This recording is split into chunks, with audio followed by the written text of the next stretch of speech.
Hello and welcome to Ways Out Back. So my name is Zach and I'm the author of the Cargo Trailer to Camper Conversion Guide. I'll post a link up top if you're interested in that.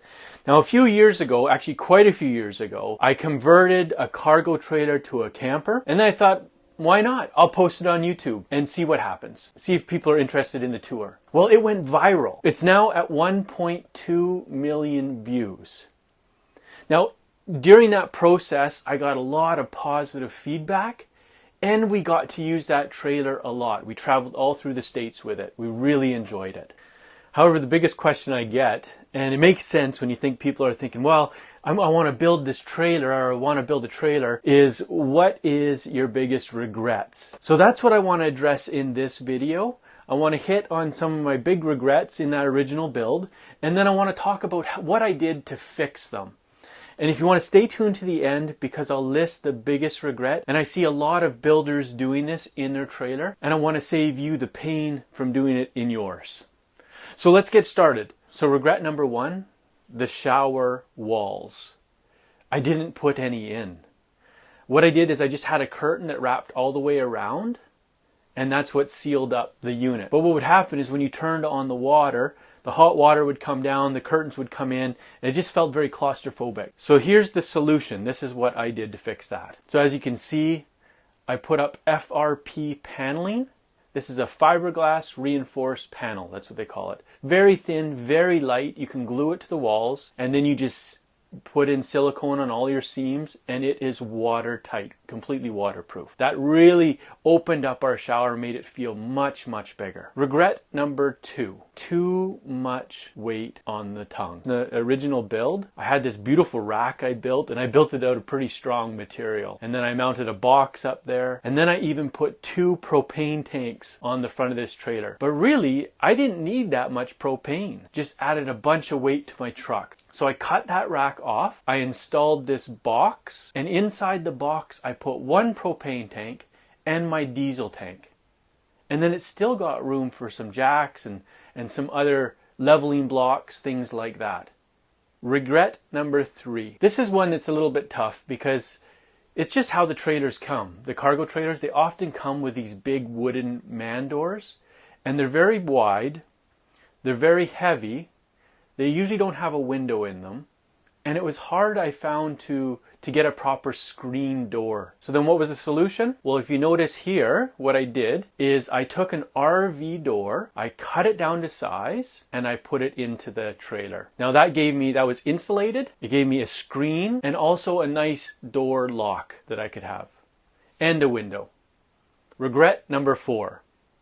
My water system. Now it's not that it leaked, not that there was any problems with it, but two main things. First, I only used a 20-gallon water tank, and I found that much too small, especially for my wife and myself. We're very active when we're out camping. We're hiking, we're maybe biking, canoeing. So when we come home to our trailer, we just love to have that indoor shower. So you have a few of those, and that's it. 20 gallons is almost gone. So sometimes I would be, in the middle of your shower and you've just run out of water and you're all soapy. So it just wasn't a nice experience. So there's 2 solutions that I did for this situation. First off, I added another water tank. So I added a 30-gallon tank on the other side of the trailer. So now it's got 50 gallons of water. And second, I put level sensors in each tank. So now I can see exactly where my tank is, when I want to switch it to the other tank, and when I need to get water. Another regret was just the size of the trailer. And I know this one's a tough one because it was a trailer that I just had, as I mentioned originally in my tour video. It was my old construction trailer. I'd used it for years. So I was stuck with that size. I didn't want to go out and buy a new trailer for kind of an experiment. But because of that size, especially the 6 foot wide, it was very difficult. We couldn't sleep east to west because 6 foot wide is actually 5'8" in the inside. And my wife and myself were both tall, so our heads would hit, our feet would hit. It was very uncomfortable. So I had to build an expansion for the bed and have a place where it could tuck away. And then when that expansion was on, we couldn't access the fridge. It was just tight. So what's the solution for that? Well, here, I'll show you. So I cut off the back of the trailer and I widened it a foot wider. Now it's very comfortable inside. We can sleep that east to west, can access our fridge, lots of room. At the same time, I also added 20 inches on the back, just to give us a little bit more room in here. Okay, so now what's another regret? Well, what I did with my original build is I used 3.5-inch memory foam, and I found that was way too thin. But the problem with that is why we used it so thin is because the trailer was so narrow that if the backs of your bench seats pushed in too much, then our table would have to be even smaller. So it was kind of a catch-22. I couldn't really use thicker foam to make it a comfortable bed because then the table would be too small. So 3.5 is what it was. And it worked, but it wasn't super comfortable. So now, what was the solution? Well, we've got a wider trailer, so I could use a full 4.5-inch foam. And now it's very comfortable to sleep in that bed. Another regret, the tire size. See, it was difficult to put bigger tires on the original trailer because the fenders were very tight. They were low. And so even after I lifted it, I increased the ground clearance by putting the axle underneath the springs, but I couldn't fit the bigger tires because they'd hit the fenders. Now, most people may not need bigger tires, but where we go, often it's off-road, it's in mud, it's in snow. The bigger tires help just to kind of float on top of that, to disperse the weight of the trailer rather than sinking through. So what was my solution? Well, when I extended the width of the trailer and the length, I added new fenders inside. I built them into it and I made them wider and larger so that I could fit bigger tires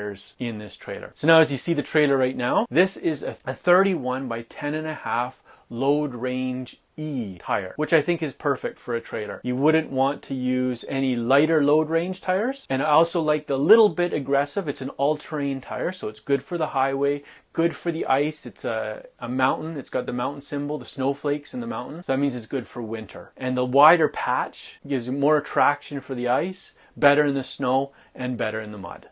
Okay, so now the last regret, but my biggest regret, was the flooring. See, I didn't realize, and I put in vinyl click together plank flooring. But if you read the boxes of those, the instructions, they all say that you have to have them inside or in a humidity controlled environment. They're not good for outside. So if your trailer, if you're only camping in one season, all the time, where it's always warm and it's the same temperature, it probably will be okay. But for us, where we go from freezing, the trailer's freezing just sitting out here in the driveway, and then we fire on the heater when we're at camp and we're warming it up pretty quickly. What I found happened with the vinyl plank flooring is the gaps would start to open up. And each year, well, each month even, those gaps got wider and wider and wider. Now that was a real pain because I'd put the floor down first and then I built all my cabinets on top of it. So it was a real pain to have to change that. So then what was my solution? Well, what I did with this trailer, when I rebuilt it, I went to a used RV place and I bought a sheet of it's like a fiberglass sheet flooring. And it's one piece, it just lays flat. You can glue it or it can just float, but I just floated it. And that's been beautiful. It expands, contracts, no problem at all.